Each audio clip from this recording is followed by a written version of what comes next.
Welcome to Dead Man Talking.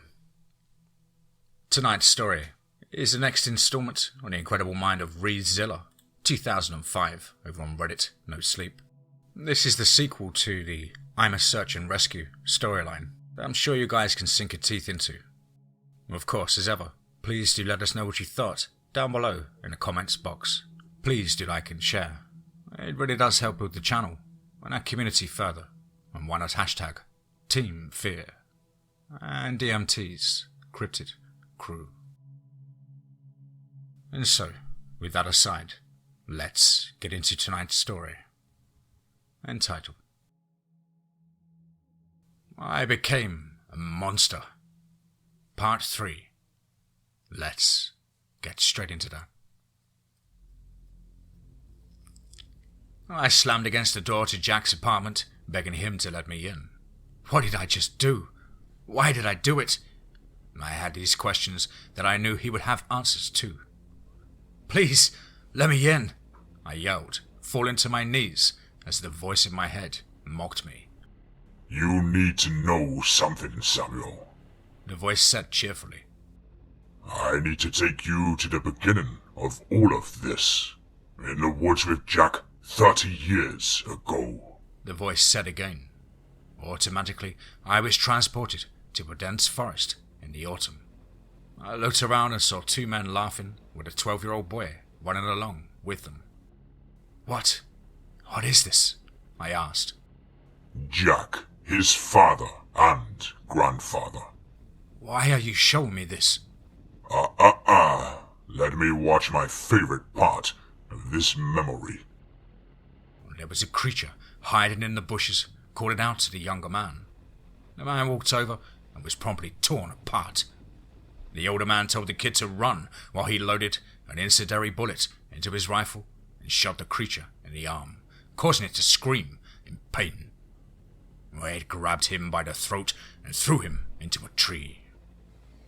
Wade walked towards him and smiled, saying, A deal is a deal, Philip. Ned put his hand onto his chest, and he slowly started to deform, eventually turning into the creature that killed Carlton. What the fuck is happening? I screamed at the forest. I realized how powerful the Wendigo was, and I decided I would try and harness that power for myself. And so I made a deal with the King Wendigo, which made me offer up my firstborn son to be killed and eaten for sustenance. The voice said cruelly. I looked at where the old man once was. The other Wendigo was dragging a mauled corpse from underneath a rock and gave it the illusion of being an old man. You sick bastard! That was your fucking son! I yelled at it again, and tears welling in my eyes. I looked into the small rain puddle at my feet, and I noticed one of my eyes looked like that of a viper's, and I curled up into a ball and sobbed. We have much to do now, Samuel, it said as I woke back up in my own bed, covered in blood. I noticed that my fingers, they appeared longer than before. I looked into the mirror and saw that my head was almost completely without hair. My teeth were becoming crooked and jagged, and I had 6 short bones protruding from my back. I went to my closet, pulled out a shotgun, and shot myself in the face. Pain! Nothing but pain, and the voice saying, Big mistake. I noticed I was thrown out of my body. I was a fucking spirit now. My face was completely missing. I watched in horror as I saw my own body starting to twist and contort into a hunched shape. I took the full form of the Wendigo that killed Carlton. The voice was using my body to manifest itself now, and I could do nothing but watch. And summer heat blared through the crevices of the shut blinds in my office. I looked at the see-through glass doors, and with the black sprawling words, Detective Luke Harrison. I always liked that title. It gave me a sense of completion. Grayson opened the door, letting in Jack, and I told him to take a seat as I leaned back in my chair, creaking under my weight. I grabbed a letter from underneath my desk and handed it to Jack. "Thanks, Luke," he said.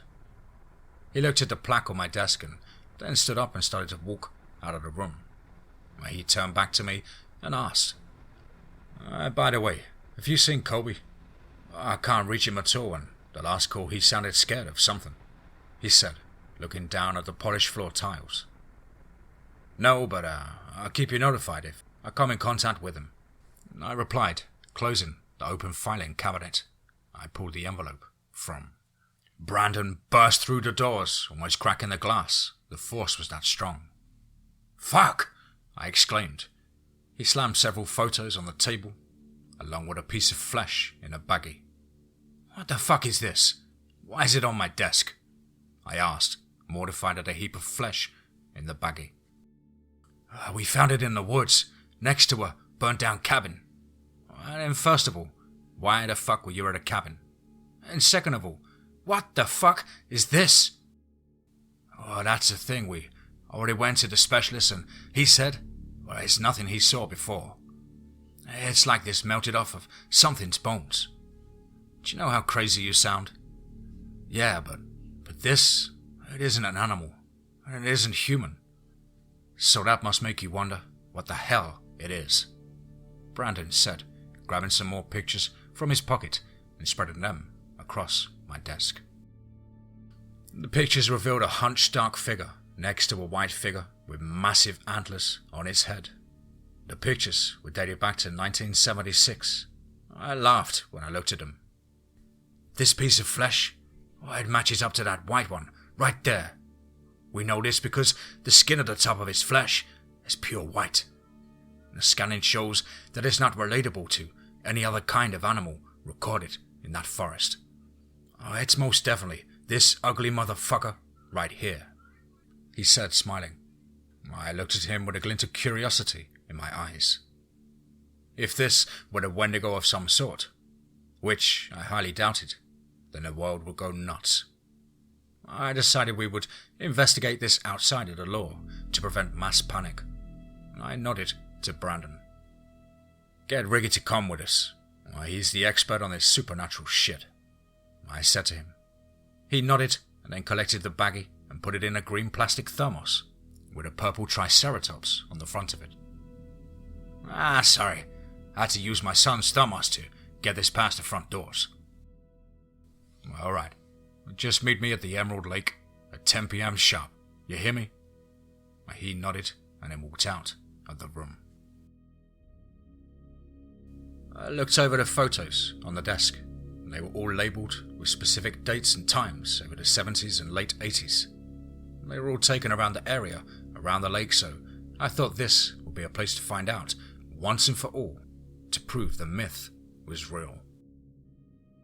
Now, we couldn't tell anybody else, but in reality, it would really only matter to me to know that those fuckers are real, and I might be able to make up some shit to keep people away from the lake. Grayson ran into the room, sounding out of breath. "They found a body in the grain fields," he said, gesturing to the outskirts of the town. When we arrived, the sun was setting over the yellow grain fields. The police were scattered around, shattering the illusion of serenity. I walked through the waist-high grain to the area spattered in blood. I'm not fucking lying, like it was everywhere, and a shitload of it. I walked over to the victim, his blood soaked into my boots, and kneeled beside him to get a better profile, my knees growing cold from the blood. His throat was missing. He was missing an arm, which one of the officers pointed to a heap of smaller bones and blood, about 12 feet from the body, and said that must have been his arm. And I almost threw up, and that says a lot about me. I've seen so much shit in my 15-year career, and nothing, I mean nothing, matches up to this. I saw someone get hit by a train once, for fuck's sake. Anyway, I finished getting my profile on him as the moon was beginning to rise and take the sun's place among the pink sky. I logged in my journal that his name was Kobe Thierold. I got a text from Brandon saying that he would be running about 20 minutes late to the meeting at the lake. He said it was because Ricky was going out of town to get some materials for investigating, and I sighed and texted back, okay, before driving back to the station. A large, black-hunched creature ran in front of my car, and I slammed the brakes as hard as I could. I looked at the creature, and it looked at me, and I was purely terrified at this moment. It grinned at me with that skull-like head as it slobbered back an orange glowing saliva, which caused the ground to smoke up underneath it. It had 6 large spikes shooting out of its back and with 2 red glowing eyes like rubies. It circled my car now. Ah, fuck this, I thought as I sped off back to town.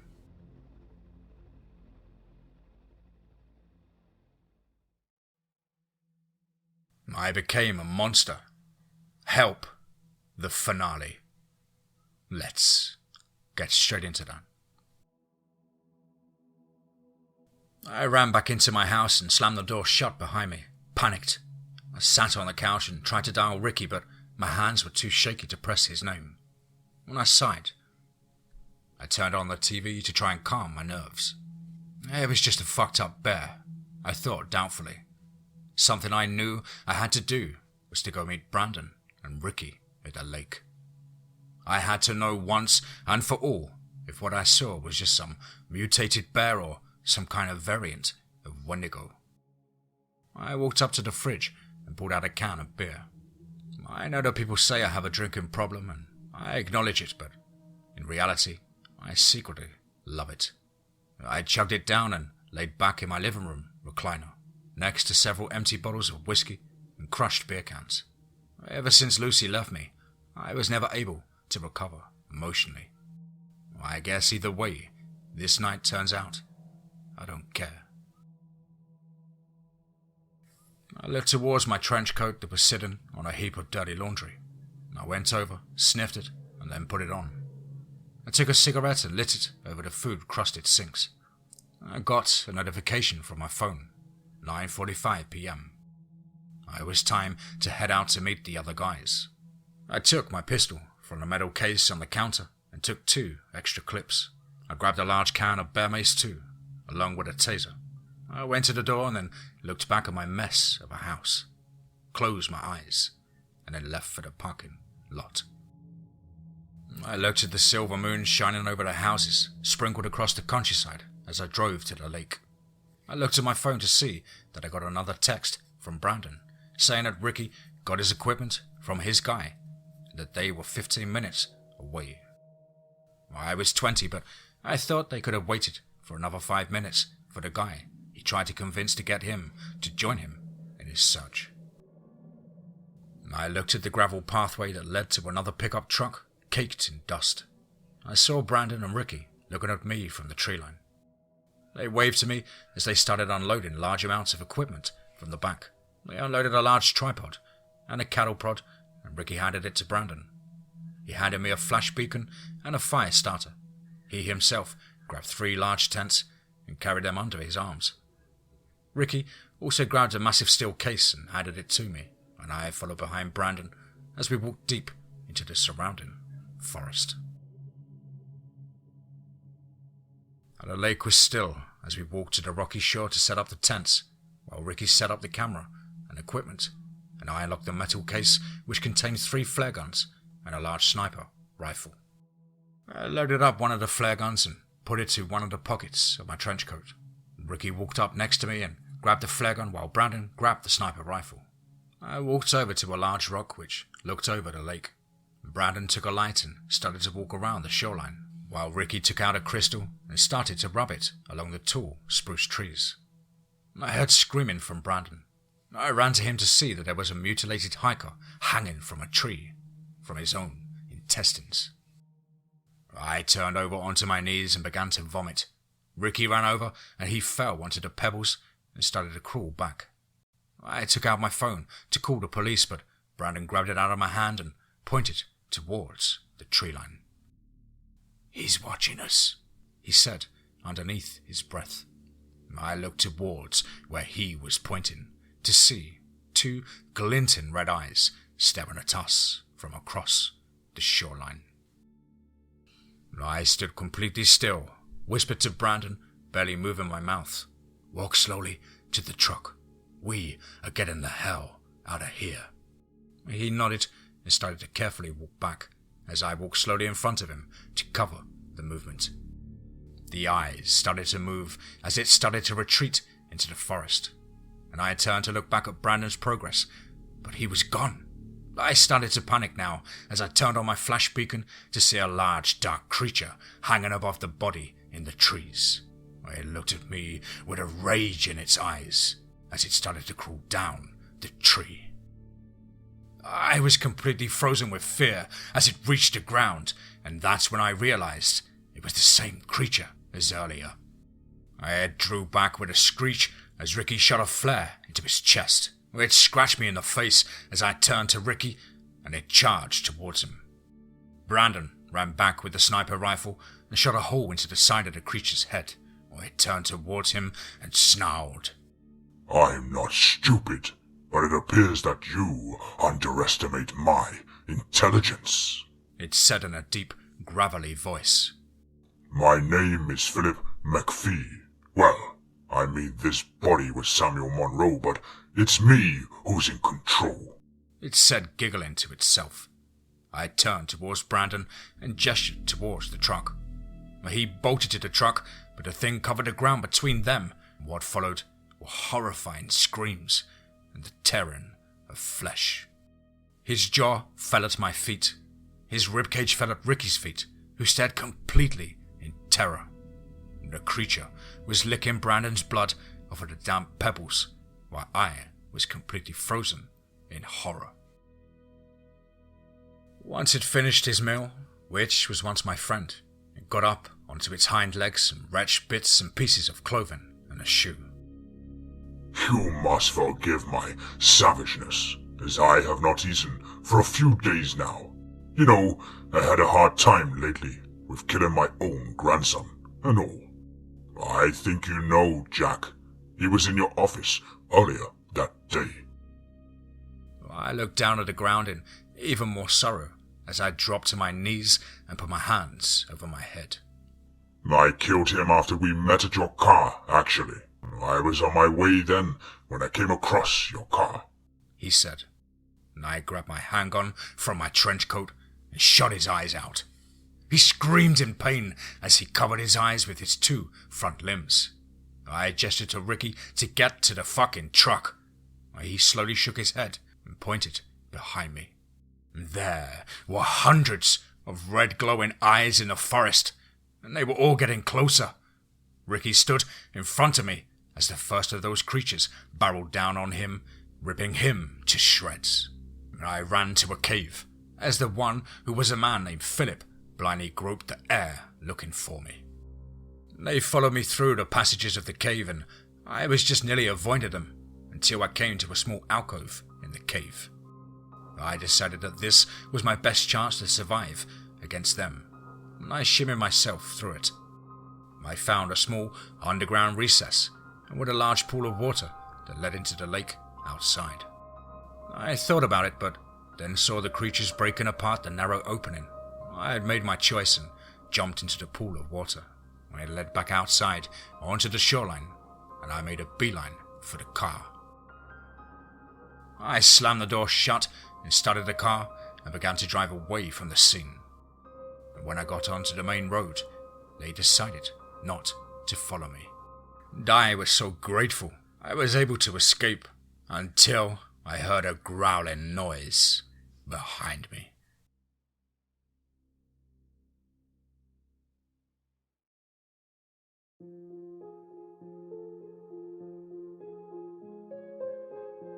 Wow. Certainly another one. Wow. Absolutely action-packed and skin-crawling adventure there from the incredible mind of REEzilla2005 over on Reddit No Sleep. Big thank you, Ree, once again for allowing me to narrate your work on the show. I really do hope you enjoyed my rendition. Guys and girls, as ever, you know the drill. Please do let me know what you thought down below in the comments box. Please do like and share. It really does help with the channel and our community further. And why not hashtag Team Fear and DMT's Cryptid Crew. If you're an aspiring writer or just want to have a crack at things like myself, please do get in touch with me at the usual email as on screen, which is dmtforestofear@gmail.com. I really look forward to hearing from you. Hope everybody's had a fantastic week at work or school and studying, whatever it is that you do. And I hope you're keeping fit and focused during these testing times. But above all, guys, remember, be safe, not sorry.